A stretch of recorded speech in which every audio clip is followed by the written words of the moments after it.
ಎಲ್ಲರಿಗೂ ನಮಸ್ಕಾರ. ಥಟ್ ಅಂತ ಹೇಳಿ ಕ್ವಿಜ್ ಕಾರ್ಯಕ್ರಮಕ್ಕೆ ತಮಗೆಲ್ಲ ಸ್ವಾಗತ. ಪ್ರತಿಯೋರ್ವ ಪಾಲಕರು ತಮ್ಮ ಮಕ್ಕಳು ಬುದ್ಧಿವಂತರಾಗಬೇಕು ಅಂತ ನಿರೀಕ್ಷೆ ಮಾಡೋದರಲ್ಲಿ ಯಾವುದೇ ಆಶ್ಚರ್ಯವಿಲ್ಲ.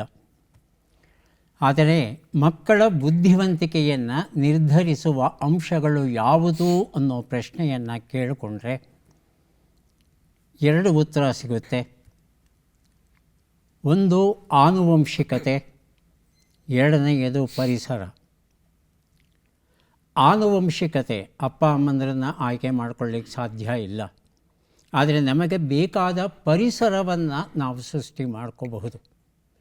ಮೂರು ರೀತಿಯ ಪರಿಸರ: ಮನೆಯ ಪರಿಸರ, ಶಾಲಾ ಪರಿಸರ ಮತ್ತು ಗೆಳೆಯರ ಪರಿಸರ. ಇವುಗಳಲ್ಲಿ ಅತ್ಯಂತ ಮುಖ್ಯವಾದದ್ದು ಮನೆಯ ಪರಿಸರ.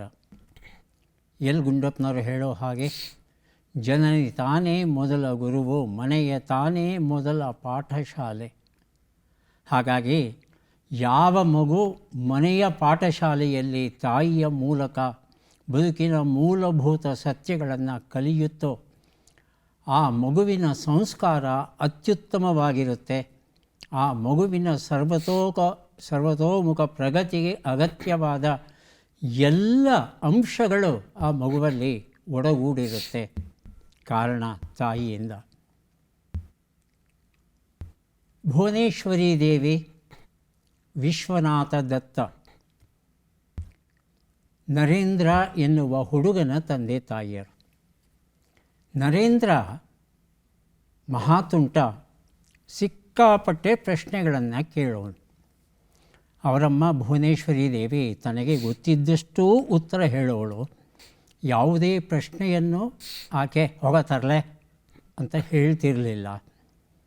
ಅವನಿಗೆ ಅರ್ಥ ಆಗುವ ಹಾಗೆ ನಿಧಾನವಾಗಿ ಒಂದಲ್ಲ ಎರಡಲ್ಲ ಮೂರು ಸಲ ವಿವರಿಸಿ ಹೇಳೋರು.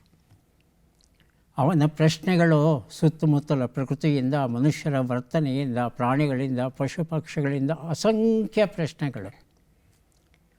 ಅವುಗಳಿಗೆ ಉತ್ತರ ಕೊಡೋದಕ್ಕೆ ರಾಮಾಯಣ, ಮಹಾಭಾರತ, ಭಾಗವತ, ಪುರಾಣ ಈ ಎಲ್ಲದರಿಂದಲೂ ಕಥೆಗಳನ್ನು ತಗೊಂಡು ವಿವರಿಸ್ತಾ ಹೋಗ್ತಾರೆ ಭುವನೇಶ್ವರಿ ದೇವಿ. ಆ ಬಾಲಕ ನರೇಂದ್ರ ಇದ್ದಾನಲ್ಲ, ಭದ್ರವಾದ ಒಂದು ಧಾರ್ಮಿಕ ತಳಹದಿ ಆತನಲ್ಲಿ ಬಿತ್ತುತ್ತಾಳೆ ತಾಯಿ. ತಂದೆ ವಿಶ್ವನಾಥ ದತ್ತ ಬಂದು ಒಂದು ಸಲ ಕೇಳ್ತಾರೆ, ಏನೋ ದೊಡ್ಡವನಾದ ಮೇಲೆ ಏನಾಗ್ತೀಯ? ನಾನು ವಿಕ್ಟೋರಿಯಾ ಟಾಂಗಾ ಸಾರಥಿ ಆಗ್ತೀನಿ ಅಂತಾನೆ ಹುಡುಗ. ಸಾರಥಿಯ? ಟಾಂಗಾ ಸಾರಥಿ? ಅದಕ್ಕೆ ಲಾಯಕ ನೀನು ಅಂತ ಚೆನ್ನಾಗಿ ಬೈದು ಹೋಗ್ಬಿಡ್ತಾನೆ. ಬಾಲಕ ಮುಖವನ್ನು ಜೋಲು ಹಾಕ್ಕೊಂಡು ಕೂತ್ಕೊಂಡಾಗ ತಾಯಿ ಹೇಳ್ತಾಳೆ, ಮಗು ಆಗು ಸಾರಥಿ, ಯೋಚನೆ ಮಾಡಲೇಬೇಡ, ನಾನು ಹೇಳ್ತಾ ಇದ್ದೀನಿ ಆಗು ಸಾರಥಿ ನೀನು. ಆದರೆ ಅಂತಿಂತಹ ಸಾರಥಿಯಲ್ಲ, ನೀನು ಎಂತಹ ಸಾರಥಿ ಆಗಬೇಕು ಅನ್ನೋದಕ್ಕೆ ಈ ಚಿತ್ರ ನೋಡು. ಕುರುಕ್ಷೇತ್ರದ ಭಗವದ್ಗೀತೆಯ ಸನ್ನಿವೇಶ. ಕೃಷ್ಣ ಸಾರಥಿಯಾಗಿ ಅರ್ಜುನನ ರಥವನ್ನು ಓಡಿಸ್ತಾ ಇದ್ದಾನೆ. ನೋಡು, ಅಲ್ಲೊಬ್ಬ ಇದ್ದಾನೆ ಸಾರಥಿ. ಆ ರೀತಿ ಆಗಬೇಕು ನೀನು. ಆ ಸಾರಥಿ ಇಡೀ ಮಹಾಭಾರತದ ಗತಿಯನ್ನೇ ನಿರ್ಧರಿಸಿದವನೋ, ಧರ್ಮವನ್ನು ಎತ್ತಿ ಹಿಡಿದವನೋ ಆ ಸಾರಥಿ. ಅಂತಹ ಸಾರಥಿ ನೀನು ಆಗಬೇಕು ಅನ್ನೋ ಮಾತನ್ನು ಹೇಳಿದಾಗ ಆ ಮಾತು ಎಷ್ಟು ಆಳವಾಗಿ ಪ್ರಭಾವ ಬೀರುತ್ತೆ ಆ ಬಾಲಕ ನರೇಂದ್ರನ ಮೇಲೆ ಅನ್ನೋದಾದರೆ, ಅದೇ ವಿಚಾರವನ್ನು ಬೆಳೆಸ್ಕೋತಾ ಆ ನರೇಂದ್ರ ವಿವೇಕಾನಂದ ಆಗಿ ಪರಿವರ್ತನೆ ಆಗ್ತಾನೆ. ಒಂದು ತಾಯಿ, ಓರ್ವ ತಾಯಿ ಮನಸ್ಸು ಮಾಡಿ ತನ್ನ ಮಗನಲ್ಲಿ ಇರ್ತಕ್ಕಂಥ ಸುಪ್ತ ಪ್ರತಿಭೆಯನ್ನು ಗುರುತಿಸಿ ಮುಂದುವರಿಯೋದಕ್ಕೆ ಅವಕಾಶ ಮಾಡಿಕೊಟ್ಲಲ್ಲ, ನಮಗೆ ವಿವೇಕಾನಂದ ದಕ್ಕಿದ್ರು. ನಮ್ಮ ಈ ತಾಯಂದಿರು ಯಾವುದೇ ರೀತಿಯಿಂದಲೂ ಕಡಿಮೆ ಇಲ್ಲ. ಮಕ್ಕಳ ಜೊತೆ ಸಮಯವನ್ನು ಕಳೀರಿ, ಅವರು ಕೇಳುವ ಅಷ್ಟೂ ಪ್ರಶ್ನೆಗಳಿಗೆ ಉತ್ತರವನ್ನು ಕೊಡಿ. ಅವರು ಸಹ ನಾಳೆ ವಿವೇಕಾನಂದ ಆದರೂ ಆಗಬಹುದೇನು. ಕಾರ್ಯಕ್ರಮವನ್ನು ಆರಂಭಿಸ್ತಾ ಇದ್ದೇವೆ. ಸ್ಪರ್ಧಿಗಳ ಪರಿಚಯ. ಮೊದಲ ಸ್ಪರ್ಧಿ. ಎಲ್ಲರಿಗೂ ನಮಸ್ಕಾರ. ನಾನು ಸುಧಾ ಸುರೇಶ್ ಅಂತ, ಮೂಲತಃ ತುರುವೇಕೆರೆ ತಾಲೂಕು ಕಣತೂರು ಗ್ರಾಮದಿಂದ ಬಂದಿದ್ದೇನೆ. ಪ್ರಸ್ತುತ ನಾಗರಬಾವಿ ಬೆಂಗಳೂರಿನಲ್ಲಿ ವಾಸವಾಗಿದ್ದೇನೆ. ನಾನು ನಿವೃತ್ತ ಶಿಕ್ಷಕಿ. ಮತ್ತು ನನ್ನ ಹವ್ಯಾಸ ಅಂದರೆ ತಟ್ಟಂತ ಹೇಳಿ ಕಾರ್ಯಕ್ರಮ ತಪ್ಪದೇ ನೋಡೋದು, ದಿನಪತ್ರಿಕೆ ಓದುವುದು. ಇನ್ನೊಂದು ವಿಶೇಷ ಅಂದರೆ ನಮ್ಮ ತಾಯಿಯವರು ಹೇಳ್ತಾ ಇದ್ದಿದ್ದಂಥ ಹಾಡುಗಳು ಮತ್ತು ಕತೆಗಳು, ಗಾದೆ ಎಲ್ಲದನ್ನೂ ನೆನಪಿನ ಅಂಗಳದಲ್ಲಿ ಎಂಬ ಒಂದು ಪುಸ್ತಕದ ರೂಪದಲ್ಲಿ ತಂದಿದ್ದೇನೆ. ತುಂಬ ಸಂತೋಷ ಸುಧಾರೇ. ಕಾರ್ಯಕ್ರಮಕ್ಕೆ ಸ್ವಾಗತವನ್ನು ಕೋರ್ತಾ ಇದ್ದೇವೆ. ಮುಂದಿನ ಸ್ಪರ್ಧೆ. ಎಲ್ರಿಗೂ ನಮಸ್ಕಾರ. ನನ್ನ ಹೆಸರು ಪ್ರದೀಪ್ ಕುಮಾರ್ ಜೋಶಿ ಅಂತ. ನಾನು ಹಿಂದಿನ ಬಳ್ಳಾರಿ ಜಿಲ್ಲೆ, ಈಗಿನ ವಿಜಯನಗರ ಜಿಲ್ಲೆಯ ಮಲ್ಲಿಗೆಯ ಬೀಡಾದ ಹೂವಿನಹಡಗಲಿ ಪಟ್ಟಣದಿಂದ ಬಂದಿದ್ದೇನೆ. ಪ್ರಸ್ತುತದಲ್ಲಿ GPG ಬಾಲಕರ ಸರ್ಕಾರಿ ಪದವಿ ಪೂರ್ವ ಕಾಲೇಜಿನಲ್ಲಿ ರಸಾಯನಶಾಸ್ತ್ರ ಉಪನ್ಯಾಸಕನಾಗಿ ಕರ್ತವ್ಯ ನಿರ್ವಹಿಸ್ತಾ ಇದ್ದೀನಿ. ನನ್ನ ಹವ್ಯಾಸಗಳು ಎಲ್ಲ ರೀತಿಯ ಕ್ರಿಕೆಟ್ ಪಂದ್ಯಗಳನ್ನು ವೀಕ್ಷಿಸುವುದು, ವಿಶ್ಲೇಷಿಸುವುದು ಮತ್ತು ವಾರಪತ್ರಿಕೆಗಳಿಗೆ ಸಣ್ಣ ಪುಟ್ಟ ಲೇಖನಗಳನ್ನು ಬರೆಯುವುದಾಗಿದೆ. ಪ್ರದೀಪ್ ಕುಮಾರ್ ಜೋಶಿ ಅವರಿಗೆ ಸ್ವಾಗತವನ್ನು ಕೋರ್ತಾ ಇದ್ದೇವೆ. ನಮ್ಮ ಮೂರನೆಯ ಸ್ಪರ್ಧಿ. ಎಲ್ಲರಿಗೂ ನಮಸ್ಕಾರ. ನನ್ನ ಹೆಸರು ರಾಜಮ್ಮ. ನಾನು ಮೂಡ್ಲಪಾಳ್ಯದಿಂದ ಬಂದಿದ್ದೇನೆ. ನನ್ನ ಹವ್ಯಾಸಗಳು ಮೊಮ್ಮಕ್ಕಳನ್ನು ಆಡಿಸುವುದು, ತಟ್ಟಂತೇಳಿ ಕಾರ್ಯಕ್ರಮವನ್ನು ತಪ್ಪದೇ ವೀಕ್ಷಿಸುವುದು ಹಾಗೂ ದಿನಪತ್ರಿಕೆಗಳನ್ನು ತಪ್ಪದೇ ಓದುವುದು ಹಾಗೂ ರಾಜ್ಕುಮಾರ್ ಮಂಜುಳಾ ಗುರುರಾಜ್ ಆಡಿರುವಂಥ ಹಾಡು, ಹರಿಹರನ್ ಆಡಿರುವಂಥ ಹಾಡು, ಸಮಿತಾ ಮಲ್ನಾಡ್ ಆಡಿರುವಂಥ ಹಾಡುಗಳು ನನಗೆ ತುಂಬ ಇಷ್ಟ. ಧನ್ಯವಾದಗಳು. ರಾಜಮ್ಮ ಅವರಿಗೆ ಸ್ವಾಗತವನ್ನು ಕೋರ್ತಾ ಇದ್ದೇವೆ. ಮೂವರು ಸಿದ್ಧವಾಗಿದ್ದರೆ ಕಾರ್ಯಕ್ರಮ ಆರಂಭಿಸೋಣ. ಮೊದಲಿಗೆ ನಿಯಮಗಳನ್ನು ಒಮ್ಮೆ ನೋಡಿಬಿಡೋಣ. ಒಟ್ಟು 10 ಪ್ರಶ್ನೆಗಳು. ಮೊದಲು ಬಜರ್ ಒತ್ತಿದವರಿಗೆ ಉತ್ತರ ನೀಡುವ ಅವಕಾಶ. ಪ್ರತಿ ಸರಿ ಉತ್ತರಕ್ಕೆ ಒಂದು ಪುಸ್ತಕ ಬಹುಮಾನ.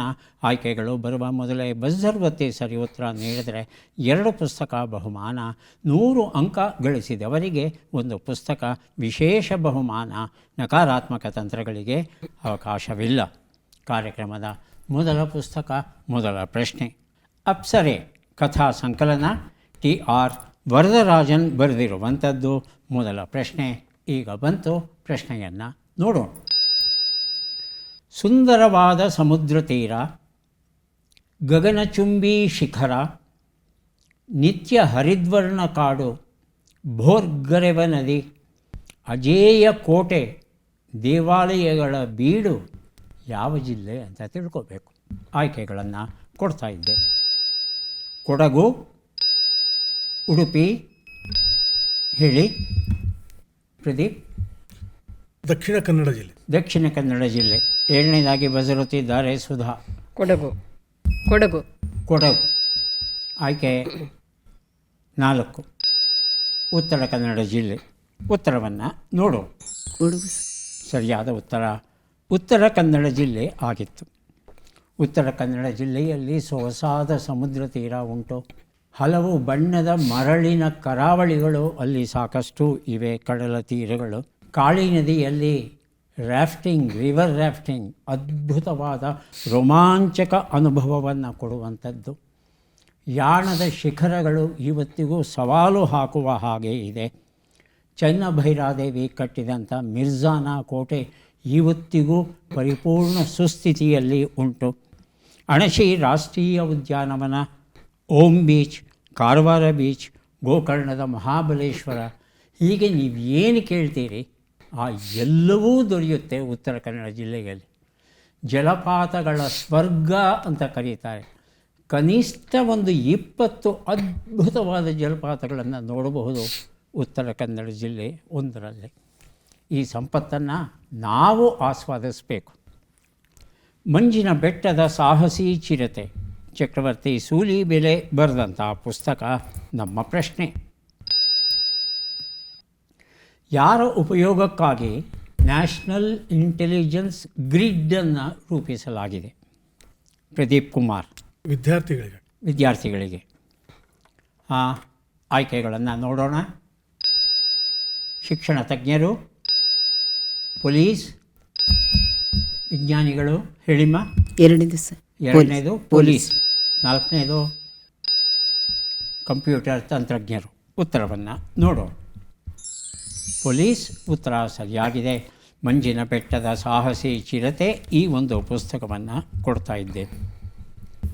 ಮುಂಬೈ ಮೇಲೆ ಭಯೋತ್ಪಾದಕರ ದಾಳಿ ಆಯ್ತಲ್ಲ, ಆ ದಾಳಿಯ ಅದರಂತಹ ಇತರ ದಾಳಿಯ ಸಮಗ್ರ ಮಾಹಿತಿಯನ್ನು ಒಳಗೊಂಡಂಥ ಒಂದು ಕೇಂದ್ರ ಏನಿದೆ, ಅದುವೇ ನ್ಯಾಷನಲ್ ಇಂಟೆಲಿಜೆನ್ಸ್ ಗ್ರಿಡ್ ಅನ್ನೋದು. ಇಡೀ ದೇಶಕ್ಕೆ ಸಂಬಂಧಪಟ್ಟಂಥ ಮಾಹಿತಿ ಏನಿದೆ, ಅದರಲ್ಲೂ ಭಯೋತ್ಪಾದನೆಗೆ ಸಂಬಂಧಪಟ್ಟದ್ದು ಎಲ್ಲವೂ ಅಲ್ಲಿ ಉಂಟು. ಇದನ್ನು ಯಾರು ಪಡಿಬಹುದು? ಇಲ್ಲಿರ್ತಕ್ಕಂಥ ಮಾಹಿತಿ ಅಂದರೆ IB ಅವರು, ರಾ, INA, ED, FIU financial intelligence unit. ಹಣಕಾಸಿನ ಮೋಸ ತುಂಬ ನಡೆಯುತ್ತೆ ಅಲ್ವಾ? ಹಾಗಾಗಿ ಹಣಕಾಸಿನ ತಜ್ಞರಿಗೂ ಸಹ ಇಲ್ಲಿ ಮಾಹಿತಿಯನ್ನು ಪಡೀಲಿಕ್ಕೆ ಅವಕಾಶ ಉಂಟು. ಹಾಗೆಯೇ ನಾರ್ಕೋಟಿಕ್ ಕಂಟ್ರೋಲ್ ಬ್ಯೂರೋ, ಮಾದಕ ವಸ್ತುಗಳ ಮಾಯಾಜಾಲ ಏನು ಉಂಟು, ಅವರು ಇಡೀ ದೇಶದ ನರವನ್ನೇ ಕಿತ್ತೆಸೆಯುವಂಥ ಕೆಲಸದಲ್ಲಿ ತೊಡಗಿದ್ದಾರೆ. ಅಂತಹವರನ್ನು ಮಟ್ಟ ಹಾಕೋದಕ್ಕೆ ಹಾಗೆ ಡೈರೆಕ್ಟರೇಟ್ ಆಫ್ ರೆವೆನ್ಯೂ ಇಂಟೆಲಿಜೆನ್ಸ್, ಇಷ್ಟು ಸಂಸ್ಥೆಗಳಿಗೆ ಇಲ್ಲಿರ್ತಕ್ಕಂಥ ಮಾಹಿತಿಯನ್ನು ಪಡೆಯೋದಕ್ಕೆ ಅವಕಾಶ ಉಂಟಂತೆ ಇಲ್ಲಿ. ಆದರೆ ಎಲ್ಲ ಪೊಲೀಸರಿಗೂ ಸಿಗಲ್ಲ. ಕನಿಷ್ಠ SP ಹುದ್ದೆಯಲ್ಲಿ ಇರುವಂಥವರಿಗೆ ಮಾತ್ರ ಈ ಮೂಲ ಮಾಹಿತಿ ಏನಿದೆ ಅಲ್ಲಿ ಆ ಮಾಹಿತಿಯನ್ನು ಪಡೆದು ಅಗತ್ಯ ಕ್ರಮ ತಗೊಳ್ಳಿಕ್ಕೆ ಅವಕಾಶ ಉಂಟಂತೆ. ಜನಸಾಮಾನ್ಯರಿಗಾಗಿ ಕಾನೂನು ಮಾಹಿತಿ ಕರ್ನಾಟಕ ರಾಜ್ಯ ಕಾನೂನು ಸೇವೆಗಳ ಪ್ರಾಧಿಕಾರ ಪ್ರಕಟಿಸಿರುವಂಥ ಪುಸ್ತಕ ಪ್ರಶ್ನೆ. ಭಾರತದ ರಾಷ್ಟ್ರೀಯ ಚಲನಚಿತ್ರ ಸಂಗ್ರಹಾಲಯದಲ್ಲಿ ಸುಮಾರು ಎಷ್ಟು ಲಕ್ಷ ನಿಮಿಷಗಳ ಚಿತ್ರಗಳನ್ನು ಡಿಜಿಟಲೀಕರಿಸಿ ಸಂಗ್ರಹಿಸಲಾಗಿದೆ? ಆಯ್ಕೆಗಳನ್ನು ನೋಡು. 1 ಲಕ್ಷ ನಿಮಿಷ, 2 ಲಕ್ಷ ನಿಮಿಷ, 3 ಲಕ್ಷ ನಿಮಿಷ. ಹೇಳಿಮ್ಮ ರಾಜಮ್ಮ. 3 ಲಕ್ಷ ನಿಮಿಷ. 3 ಲಕ್ಷ. 3 ಲಕ್ಷ. ಎರಡನೇದಾಗಿ ಸುಧಾ. 2 ಲಕ್ಷ. 2 ಲಕ್ಷ. ಉತ್ತರವನ್ನು ನೋಡೋಣ. 4 ಲಕ್ಷ ನಿಮಿಷ ಅನ್ನೋದು ಸರಿಯಾದ ಉತ್ತರ ಆಗಿತ್ತು.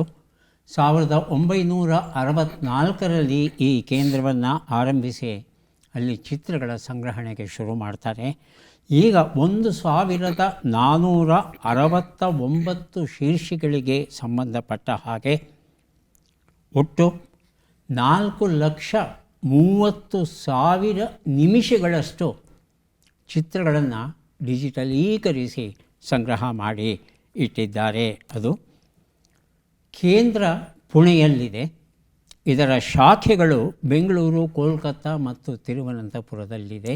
ಹಾಗಾಗಿ ತೀರಾ ಹಳೆಯ ಚಿತ್ರಗಳನ್ನು ನೋಡಬೇಕು ಅಂದರೆ ಈ ಒಂದು ಕೇಂದ್ರಕ್ಕೆ ನಾವು ಬರಬಹುದು. ಮುಂದಿನ ಪುಸ್ತಕ ಮತ್ತು ಪ್ರಶ್ನೆ ಸಾಹಿತ್ಯ ಸನ್ನಿಧಿ, ವಿಮರ್ಶಾ ಲೇಖನಗಳ ಸಂಕಲನ, ಉಷಾ ನರಸಿಂಹನ್ ಬರೆದಿರುವಂಥದ್ದು. ಪ್ರಶ್ನೆ: ಬ್ರಿಟನ್, ಫ್ರಾನ್ಸ್, ಜರ್ಮನಿ, ಅಮೆರಿಕ ಬಳಸುತ್ತಿರುವ BVS-10 ಸಿಂಧು ಟ್ಯಾಂಕನ್ನು ಯಾವ ಸಂಸ್ಥೆಯು ನಿರ್ಮಿಸುತ್ತಿದೆ? ಆಯ್ಕೆಗಳನ್ನು ನೋಡೋಣ. L&T, BEML, Mahindra and Mahindra, Bharat Forge. Kalyani. ಮೊದಲಿಗೆ ಬರೆದಿರುತ್ತಿದ್ದಾರೆ ಪ್ರದೀಪ್ ಕುಮಾರ್, ಆನಂತರ ರಾಜಮ್ಮ. ಎರಡನೇ option sir, BEML. Rajamma. Bharat Forge Kalyan. Bharat Forge ಆಯ್ಕೆ. 4ನೇ ಉತ್ತರವನ್ನು ನೋಡು. ಆದರೆ ಸರಿಯಾದ ಉತ್ತರ L&T ಆಗಿತ್ತು. ಸ್ವೀಡನ್ ಸಂಸ್ಥೆ ಈ ಒಂದು ಟ್ಯಾಂಕಿನ ಮೂಲ ವಿನ್ಯಾಸವನ್ನು ರೂಪಿಸಿದೆಯಂತೆ. ಆ ಮೂಲ ವಿನ್ಯಾಸವನ್ನು ಇಟ್ಟುಕೊಂಡು ನಮ್ಮ ದೇಶದಲ್ಲಿ ಇರ್ತಕ್ಕಂಥ ಬೆಟ್ಟ ಗುಡ್ಡಗಳು, ನದಿ, ನೀರು, ಉಸುಕು, ಜೌಗು, ಬೇರೆ ಬೇರೆ ಭೌಗೋಳಿಕ ಪ್ರದೇಶಗಳಿರುತ್ತಲ್ಲ, ಆ ಪ್ರದೇಶಗಳಲ್ಲಿ ಕೆಲಸ ಮಾಡುವ ಹಾಗೆ, ಸಮರ್ಪಕವಾಗಿ ಕೆಲಸ ಮಾಡುವ ಹಾಗೆ ಅಗತ್ಯ ಬದಲಾವಣೆಗಳನ್ನು ಮಾಡಿ ಈ ಸಿಂಧು ಅನ್ನೋ ಒಂದು ಟ್ಯಾಂಕನ್ನು ರೂಪಿಸಿದ್ದಾರಂತೆ. ಈ ಟ್ಯಾಂಕ್ ಎಷ್ಟು ಚೆನ್ನಾಗಿದೆ ಅಂತ ಹೇಳ್ತಂದರೆ ಇದನ್ನು ಬ್ರಿಟನ್, ಫ್ರಾನ್ಸ್, ಜರ್ಮನಿ, ಅಮೇರಿಕ ಅವರು ಸಹ ಇದನ್ನು ಬಳಸ್ತಾ ಇದ್ದಾರಂತೆ. ಮುಂದಿನ ಪುಸ್ತಕ ಉತ್ತಂಗ, ಕೆ ರಘು ಶೆಟ್ಟಿ ಬರೆದಿರುವಂಥ ಪುಸ್ತಕ. ನಮ್ಮ ಪ್ರಶ್ನೆ: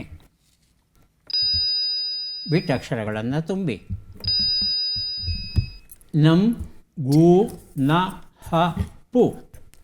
ಹೇಳಿ ಸುಧಾ ಸುರೇಶ್. ನಂಜನಗೂಡಿನ ನಂಜನ ಗೂಡಿನ ಗೂಡಿನ ಅದು ಕಾಣಿಸ್ತಾ ಇಲ್ಲ ಸರ್ ನನಗೆ. ನಂಜನಗೂಡಿನ ನೆಕ್ಸ್ಟ್ ವರ್ಡ್ ಅದೆರಡು ಹೇಳ್ಬಿಡಿ ಸರ್. ಕಾಣಿಸ್ತಾ ಇಲ್ಲ. ಅದು ಹೇಳಿಕೊಟ್ಟೆ, ನಾನು ಅಲ್ಲ, ವರ್ಡ್ ಕಾಣಿಸ್ತಾ ಇಲ್ಲ. ನೋಡೋಣ ರಾಜಮ್ಮ ಅವರು ಹೇಳ್ತಾರ ಅಂತ.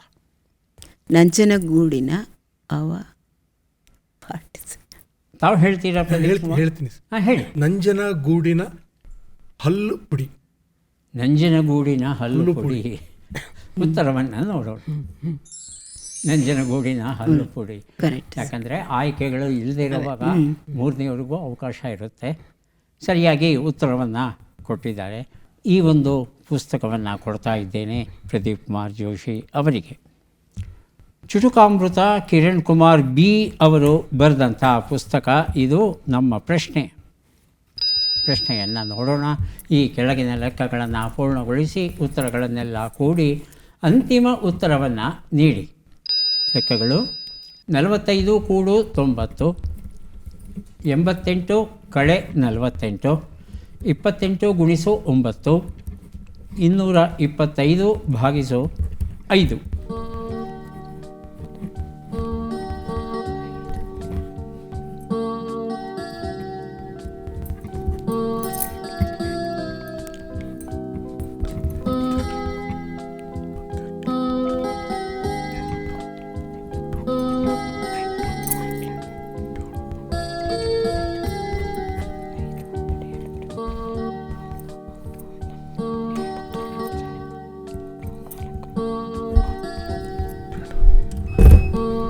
ಬಜರುತ್ತಿದ್ದಾರೆ ಸುಧಾ ಸುರೇಶ್. ಪ್ರದೀಪ್ ಬಜರ್ ಆನ್ ಆಗಿಲ್ಲ. ಹಾಂ, ಮೊದಲಿಗೆ ಸುಧಾ ಅವರು ಅಂತಿಮ ಉತ್ತರ. ಅಂತಿಮ 401. 401. ಹೇಳಿ ಪ್ರದೀಪ್ ಕುಮಾರ್. 502. ಭಿನ್ನವಾದ ಉತ್ತರ. ರಾಜಮ್ಮ ಅವರು 500 ಸರ್. 500. ಉತ್ತರವನ್ನು ನೋಡ್ತಾ ಹೋಗೋಣ. ಒಂದು ಉತ್ತರ 135, 40, 252, 45 ಎಲ್ಲವನ್ನು ಕೂಡಿದ್ರೆ 472 ಬಂದಿದೆ. ಈ ಉತ್ತರವನ್ನು ಯಾರೂ ಕೊಟ್ಟಿಲ್ಲ. ಮುಂದೆ ನಾವು ಕೊಡಲಿರುವ ಪುಸ್ತಕ ಪ್ರತಿಭಾ ಸಂಪನ್ನರು, ವಿವಿಧ ಲೇಖಕರು ಬರೆದಂಥ ಪುಸ್ತಕ ಇದು. ನಮ್ಮ ಪ್ರಶ್ನೆ: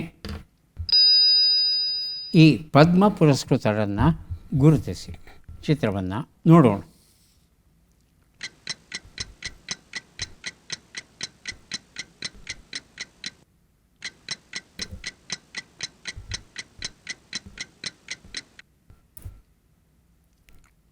ಆಯ್ಕೆಗಳನ್ನು ನೋಡೋಣ. ಸುಭಾಷ್ ಕೇತುಲಾಲ್ ಶರ್ಮಾ, ತುಷಾರ್ ದುರ್ಗೇಶ್ಬಾಯಿ ಶುಕ್ಲಾ, ಓಂಕಾರ್ ಸಿಂಗ್ ಪಹವಾ, ಜಗದೀಶ್ ಜೋಶಿಲಾ. ಮೊದಲಿಗೆ ಪ್ರದೀಪ್, ಆನಂತರ ರಾಜಮ್ಮ. ಸರ್, 4ನೇ ಆಪ್ಷನ್ ಜಗದೀಶ್ ಜೋಶಿಲಾ. ಸುಭಾಷ್ ಕೇತುಲಾಲ್ ಶರ್ಮಾ ಸರ್. ಒಂದನೇದು ಶರ್ಮಾ ಅಂತ ಹೇಳ್ತಾ ಇದ್ದಾರೆ. ಉತ್ತರವನ್ನು ನೋಡೋಣ. ಆದರೆ ಸರಿಯಾದ ಉತ್ತರ ತುಷಾರ್ ದುರ್ಗೇಶ್ಬಾಯಿ ಶುಕ್ಲಾ ಆಗಿತ್ತು. ತುಷಾರ್ ಅವರಿಗೆ ಈ ವರ್ಷ ಪದ್ಮಶ್ರೀ ಗೌರವವನ್ನು ನೀಡಿದೆ ನಮ್ಮ ದೇಶ. ಗುಜರಾತ್ ರಾಜ್ಯಕ್ಕೆ ಸೇರಿದವರು ಇವರು. ಸಾಹಿತ್ಯ ಮತ್ತು ಶಿಕ್ಷಣ ಕ್ಷೇತ್ರದಲ್ಲಿ ಅನುಪಮ ಸೇವೆಯನ್ನು ಸಲ್ಲಿಸಿದ್ದಾರೆ. ಕವಿಯಾಗಿ ಅದ್ಭುತವಾದ ಕವನ ಸಂಕಲನಗಳನ್ನು ಪ್ರಕಟಿಸಿದ್ದಾರೆ. ತಾರೆ ಹಥೇಲಿ ಮೇ, ಮಾರೂ ವರ್ಸಾತ್, ಪುಚ್ಚಿನ್ ತಾಯಿ ನಹಿ, Prem, Coffee Break, Lemon Tree ಇತ್ಯಾದಿ ಅನೇಕ ಕೃತಿಗಳನ್ನು ಇವರು ರಚಿಸಿರೋದುಂಟು. ಮುಂದಿನ ಪುಸ್ತಕ ಮತ್ತು ಪ್ರಶ್ನೆಯನ್ನು ಈಗ ನೋಡೋಣ. ನೆಲ ಮುಗಿಲುಗಳ ಮಧ್ಯೆ ಕಾದಂಬರಿ, ಡಾಕ್ಟರ್ ನಾ ಮೊಗಸಾಲೆ ಬರೆದಿರುವಂಥದ್ದು. ಪ್ರಶ್ನೆ: ಈ ಅಕ್ಷರಗಳನ್ನು ಸರಿಯಾಗಿ ಜೋಡಿಸಿ. ಅಕ್ಷರಗಳು: ನ, ನೀ, ನು, ಮಾ, ಡು, ವ, ಕ್ಷ, ದಾ.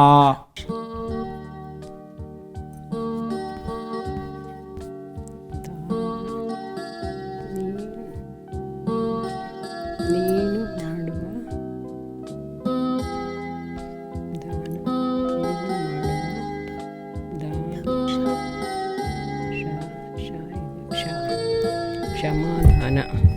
ಬಜರ್ ಮೊದಲಿಗೆ ಪ್ರದೀಪ್ ಕುಮಾರ್ ಜೋಶಿ ಅವರು, ಆ ನಂತರ ಸುಧಾ ಸುರೇಶ್. ಕ್ಷಮಾದಾನವನ್ನು ನೀಡು. ಕ್ಷಮಾದಾನವನ್ನು ನೀಡು. ಸುಧಾ. ನೀನು ಮಾಡುವ ಕ್ಷಮಾದಾನ. ನೀನು ಮಾಡುವ ಕ್ಷಮಾದಾನ. ರಾಜಮ್ಮ, ನೀನು ಮಾಡುವ ಸರ್. ಉತ್ತರವನ್ನು ನೋಡೋಣ. ಕ್ಷಮಾದಾನವನ್ನು ನೀಡು 8 ಅಕ್ಷರ ಸರಿಯಾಗಿರುತ್ತೆ. ನೀನು ಮಾಡುವ ಕ್ಷಮಾದಾನ ಹಾಗಾದರೆ ಅಕ್ಷರ ಜಾಸ್ತಿ ಆಗ್ಬಿಡುತ್ತೆ. ನೆಲ ಮುಗಿಲುಗಳ ಮಧ್ಯೆ ಈ ಒಂದು ಪುಸ್ತಕವನ್ನು ಪ್ರದೀಪ್ ಕುಮಾರ್ ಅವರಿಗೆ ಕೊಟ್ಟಿದ್ದೇವೆ. ಈಗ 3 ಪುಸ್ತಕಗಳನ್ನು ಕೊಡುವಂಥ ಕ್ಷಣ ಬಂತು. ಪದಬಂಧ ಸುಳುಹುಗಳನ್ನು ನೋಡೋಣ.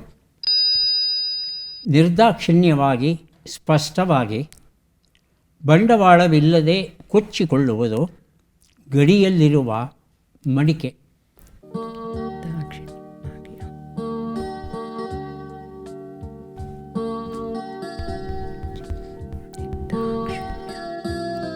ದಾಕ್ಷಿಣ್ಯವಿಲ್ಲದೆ ಬಂಡವಾಳ.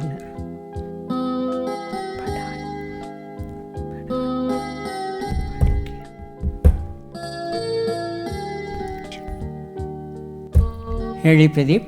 ಒಂದು ಉತ್ತರ. ಎರಡನೇ 2, 3 ಇಲ್ಲ. 1ನೇ ಕ್ಲಾಸ್ ಪಾಸ್ ಮಾಡೋಣ. ಸುಧಾ, ರಾಜಮ್ಮ, ಮೊದಲನೇ ಶಬ್ದ ನಾ ಕೊಡ್ತೇನೆ. Okay sir. 2ನೇ ಶಬ್ದ 3ನೇ ಶಬ್ದಕ್ಕೆ ತಾವು ಪ್ರಯತ್ನಿಸಬಹುದು. ಒಂದು ಉತ್ತರ. ಖಡಾಖಂಡಿತ. 2 ಉತ್ತರ. ಹಾಂ ಹೇಳಿಮ್ಮ. ಬಡಾಯಿ. ಬಡಾಯಿ. ಬಡಾಯಿ ಉತ್ತರವನ್ನು ನೋಡೋಣ. ಬಡಾಯಿ ಉತ್ತರ ಸರಿಯಾಗಿದೆ. 3 ಉತ್ತರ. ಯಾರು ಬೇಕಾದರೂ ಬಜರ್ ಒತ್ತಿ ಉತ್ತರ ಕೊಡಿ. ಗಡಿಗೆ. ಮೊದಲಿಗೆ ಬಜರ್ ಒತ್ತಿದ್ದಾರೆ ಸುಧಾ. ಗಡಿಗೆ. ಗಡಿಗೆ. ಗಡಿಗೆ ಉತ್ತರವನ್ನು ನೋಡೋಣ. ಗಡಿಗೆ ಉತ್ತರ ಸರಿಯಾಗಿದೆ. 2 ಪ್ರಶ್ನೆಗಳಿಗೆ ಸುಧಾ ಅವರು ಉತ್ತರ ಕೊಟ್ಟಿದ್ದಾರೆ. ಕಾವ್ಯ ಸಂಗೀತ ಪದಮಾಲೆ, ತಾಯಿಯ ಪವಿತ್ರ ಮಡಿಲಲ್ಲಿ 2 ಪುಸ್ತಕವನ್ನು ಅವರಿಗೆ ಕೊಟ್ಟಿದ್ದೇವೆ. ಈಗ ಬಂದಿದ್ದೇವೆ ಕೊನೆಯ ಘಟ್ಟಕ್ಕೆ ಬಂದಿದ್ದೇವೆ. ಚಟ್ಪಟ್ ಚಿಂಕುರುಳಿ. ಮೊದಲ ಅವಕಾಶ ಸುಧಾ ಸುರೇಶ್ ಅವರಿಗೆ. ಸಿದ್ಧವಾಗಿದ್ದರೆ ಪ್ರಶ್ನೆಗಳನ್ನು ಆರಂಭಿಸ್ತೇವೆ. ಮೊದಲ ಪ್ರಶ್ನೆ. ತಿಲಾಂಜಲಿ ಬಿಡು ಎಂಬ ನುಡಿಗಟ್ಟಿನ ಅರ್ಥವೇನು? ಕೈ ಬಿಡು, ಕೈ ಹಿಡಿ. ಕೈ ಬಿಡು. ಮುಂದಿನ ಪ್ರಶ್ನೆ. ಗೆಜ್ಜೆ, ಕಿರುಗಂಟೆ ಎಂಬ ಅರ್ಥವನ್ನು ಕೊಡುವ ಶಬ್ದ ಯಾವುದು? ಗಗ್ಗರಿ, ಗುಗ್ಗರಿ. ಗಗ್ಗಲಿ. ಮುಂದಿನ ಪ್ರಶ್ನೆ. ಯಮನ ಮಗ ಯುಧಿಷ್ಠಿರ, ಮತ್ತೊಬ್ಬ ಮಗ ಯಾರು? ವಿದುರ, ಶಕುನಿ. ಶಕುನಿ. ಮುಂದಿನ ಪ್ರಶ್ನೆ. ಈ ಗಾದೆಯನ್ನು ಪೂರ್ಣಗೊಳಿಸಿ. ಸಾಲ ಅಂದರೆ ಶೂಲ. ಮುಂದಿನ ಪ್ರಶ್ನೆ. ಈ ಒಗಟನ್ನು ಬಿಡಿಸಿ. ಅಪ್ಪ ಸಾಯುವಾಗ ಮಗಳು ಅಳುತ್ತಾಳೆ. ಉತ್ತರವನ್ನು ನೋಡ್ತಾ ಹೋಗೋಣ. ಒಂದು ಉತ್ತರ. ತಿಲಾಂಜಲಿ ಬಿಡು, ಕೈ ಬಿಡು ಉತ್ತರ ಸರಿಯಾಗಿದೆ. ಮುಂದಿನ ಪ್ರಶ್ನೆ. ಗಗ್ಗರಿ ಉತ್ತರ ಸರಿಯಾಗಿದೆ. 3ನೇ ಪ್ರಶ್ನೆಗೆ ಉತ್ತರ ವಿದುರ. ಶಕುನಿಯಲ್ಲ, ವಿದುರ. ಯಮನ ಮತ್ತೊಬ್ಬ ಮಗ ವಿದುರ. 4ನೇ ಪ್ರಶ್ನೆಗೆ ಉತ್ತರ ಸಾಲ ಅಂದರೆ ಶೂಲ, ಕಾಲ ಅಂದರೆ ಯಮ. 5ನೇ ಪ್ರಶ್ನೆಗೆ ಉತ್ತರ ಇದು ಈರುಳ್ಳಿ ಹೆಚ್ಚುವುದರ ವರ್ಣನೆ ಆಗಿತ್ತು. 2 ಪ್ರಶ್ನೆಗಳಿಗೆ ತಾವು ಸರಿಯಾದ ಉತ್ತರ ಕೊಟ್ಟಿದ್ದೀರಿ. 2 ಪುಸ್ತಕಗಳನ್ನು ತಮಗೆ ಕೊಡ್ತಾ ಇದ್ದೇವೆ. ಈಗ ಅವಕಾಶ ಪ್ರದೀಪ್ ಕುಮಾರ್ ಜೋಶಿ ಅವರಿಗೆ ಬರ್ತಾ ಇದೆ. ಸಿದ್ಧವಾಗಿದ್ದರೆ ಪ್ರಶ್ನೆಗಳನ್ನು ಆರಂಭಿಸ್ತೇವೆ. ಮೊದಲ ಪ್ರಶ್ನೆ. ನಡುಕಟ್ಟು ಎಂಬ ನುಡಿಗಟ್ಟಿನ ಅರ್ಥವೇನು? ಸಿದ್ಧವಾಗು, ಸೊಂಟದ ಆಭರಣ. ಸಿದ್ಧವಾಗು. ಮುಂದಿನ ಪ್ರಶ್ನೆ. ಒಡ್ಡ, ಒರಟ ಎಂಬ ಅರ್ಥವನ್ನು ಕೊಡುವ ಶಬ್ದ ಯಾವುದು? ಗಗ್ಗ, ಜುಗ್ಗ. ಗಗ್ಗ. ಮುಂದಿನ ಪ್ರಶ್ನೆ. ಕೌಶಿಕನೆಂಬ ಬ್ರಾಹ್ಮಣಿಗೆ ಉಪದೇಶವನ್ನು ಮಾಡಿದ ಬೇಡ ಯಾರು? ಧರ್ಮವ್ಯಾಧ, ಧರ್ಮವ್ರತ. ಧರ್ಮವ್ರತ. ಮುಂದಿನ ಪ್ರಶ್ನೆ. ಈ ಗಾದೆಯನ್ನು ಪೂರ್ಣಗೊಳಿಸಿ. ಸಾಲಗಾರನ ಮನೆಯ ಸೌದೆ ಹೊತ್ತರೆ. ಮುಂದಿನ ಪ್ರಶ್ನೆ. ಈ ಒಗಟನ್ನು ಬಿಡಿಸಿ. ಅಂದಗಾತಿ ಬಿಳಿಯಕ್ಕ, ಚಂಚಲಗಾತಿ ಕರಿಯಕ್ಕ. ಮಲ್ಲಿಗೆ ಹೂ. ಮಲ್ಲಿಗೆ ಹೂವು. ಉತ್ತರವನ್ನು ನೋಡ್ತಾ ಹೋಗೋಣ. ಒಂದು ಉತ್ತರ ನಡುಕಟ್ಟು ಸಿದ್ಧವಾಗು ಸರಿಯಾಗಿದೆ. ಎರಡನೇ ಪ್ರಶ್ನೆಗೆ ಉತ್ತರ ಗಗ್ಗ ಸರಿಯಾಗಿದೆ. ಮೂರನೇ ಪ್ರಶ್ನೆಗೆ ಉತ್ತರ ಧರ್ಮವ್ಯಾಧ ಆಗಿತ್ತು. ನಾಲ್ಕನೇ ಪ್ರಶ್ನೆಗೆ ಉತ್ತರ ಸಾಲಗಾರನ ಮನೆಯ ಸೌದೆ ಹೊತ್ತರೆ ಮೇಲಣ ಬಡ್ಡಿಗೆ ಸಮನಾಯಿತು, ಅದು ಯಾವತ್ತೂ ತೀರೋದಿಲ್ಲ. ಐದನೇ ಪ್ರಶ್ನೆಗೆ ಉತ್ತರ ಇದು ಕಣ್ಣುಗುಡ್ಡೆ, ಕರಿಗುಡ್ಡೆ, ಬಿಳಿಗುಡ್ಡೆ ಆ ಭಾಗದ ವರ್ಣನೆ ಆಗಿತ್ತು. ಎರಡು ಪ್ರಶ್ನೆಗೆ ತಾವು ಸರಿಯಾದ ಉತ್ತರ ಕೊಟ್ಟಿದ್ದೀರಿ. 2 ಪುಸ್ತಕಗಳನ್ನು ತಮಗೆ ಕೊಡ್ತಾ ಇದ್ದೇವೆ. ಈಗ ಅವಕಾಶ ರಾಜಮ್ಮ ಅವರಿಗೆ ಬರ್ತಾ ಇದೆ. ಸಿದ್ಧವಾಗಿದ್ದೀರಾ? Okay sir. ಮೊದಲ ಪ್ರಶ್ನೆ, ಧೂಳಿಪಟ ಮಾಡು ಎಂಬ ನುಡಿಗಟ್ಟಿನ ಅರ್ಥವೇನು? ನಾಶ ಮಾಡು, ಉದ್ಧಾರ ಮಾಡು. ನಾಶ ಮಾಡು. ಮುಂದಿನ ಪ್ರಶ್ನೆ, ಒಂದು ಬಗೆಯ ತರಕಾರಿ ಎಂಬ ಅರ್ಥವನ್ನು ಕೊಡುವ ಶಬ್ದ ಯಾವುದು? ಗುಗ್ಗರಿ, ಗಜ್ಜರಿ. ಗುಗ್ಗರಿ. ಮುಂದಿನ ಪ್ರಶ್ನೆ, ಧರ್ಮಸ್ಥಳದ ಮತ್ತೊಂದು ಹೆಸರೇನು? ಉಡುಮ, ಕುಡುಮ. ಕುಡುಮ. ಮುಂದಿನ ಪ್ರಶ್ನೆ, ಈ ಗಾದೆಯನ್ನು ಪೂರ್ಣಗೊಳಿಸಿ. ಸಾಲಗಾರ ಸುಮ್ಮನಿದ್ರೂ ಸಾಸ್ರಿಗಾರ ಸುಮ್ಮನಿರಲ್ಲ, ಸಾಕ್ಷಿಗಾರ ಸುಮ್ಮನಿರಲ್ಲ. ಮುಂದಿನ ಪ್ರಶ್ನೆ, ಈ ಒಗಟನ್ನು ಬಿಡಿಸಿ. ಅಂಗಡೀಲಿ ಕೂತ್ಕೊಂಡು ಜುಂಗಲ ಮುಸ್ಕು ಹಾಕ್ಕೊಂಡು ನನ್ನೇ ನೋಡ್ತಾವಳೆ, ಅವಳನ್ನು ಮನೆಗೆ ಕರ್ಕೊಂಡು ಬರ್ತೀನಿ. ಯಾರು ಹಾಕಿ? ಗೊತ್ತಿಲ್ಲ ಸರ್. ಉತ್ತರವನ್ನು ನೋಡ್ತಾ ಹೋಗೋಣ. ಒಂದು ಉತ್ತರ ಧೂಳಿಪಟ ಮಾಡು, ನಾಶ ಮಾಡು ಸರಿಯಾಗಿದೆ. ಎರಡನೇ ಪ್ರಶ್ನೆಗೆ ಉತ್ತರ ಗಜ್ಜರಿ, ಕ್ಯಾರೆಟ್ಗೆ ಗಜ್ಜರಿ ಅಂತ ಹೇಳ್ತಾರೆ. ಮೂರನೇ ಪ್ರಶ್ನೆಗೆ ಉತ್ತರ ಕುಡುಮ ಅಂತ ಹೇಳಿದ್ರಿ, ಉತ್ತರ ಸರಿಯಾಗಿದೆ. ನಾಲ್ಕನೇ ಪ್ರಶ್ನೆಗೆ ಉತ್ತರ ಸಾಲಗಾರ ಸುಮ್ಮನಿದ್ರು, ಸಾಕ್ಷಿದಾರ ಸುಮ್ಮನಿರಲ್ಲ, ಸಾಥಿದಾರ ಸುಮ್ಮನಿರಲ್ಲ. ಉತ್ತರ ಸರಿ ಅಂತ ಸ್ವೀಕರಿಸೋಣ. ಐದನೇ ಪ್ರಶ್ನೆಗೆ ಉತ್ತರ ಇದು ಮುಸುಕಿನ ಜೋಳದ ವರ್ಣನೆ ಆಗಿತ್ತು. 3 ಪ್ರಶ್ನೆಗಳಿಗೆ ತಾವು ಸರಿಯಾದ ಉತ್ತರ ಕೊಟ್ಟಿದ್ದೀರಿ. ಹಾಗಾಗಿ 3 ಪುಸ್ತಕಗಳನ್ನು ತಮಗೆ ಕೊಡ್ತಾ ಇದ್ದೇವೆ. ಯಾರಿಗೆ ಎಷ್ಟು ಪುಸ್ತಕ ಬಂದಿದೆ ಅದನ್ನು ನೋಡುವ ಕ್ಷಣ ಈಗ ಬಂತು. ದಯವಿಟ್ಟು ಪುಸ್ತಕಗಳನ್ನು ಸ್ವೀಕರಿಸಿ. ಧನ್ಯವಾದಗಳು.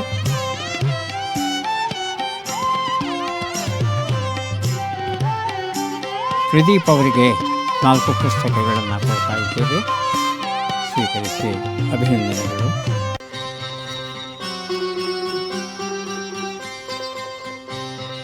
ರಾಜಮ್ಮ ಅವರು 4 ಪುಸ್ತಕ. ಅಭಿನಂದನೆಗಳು.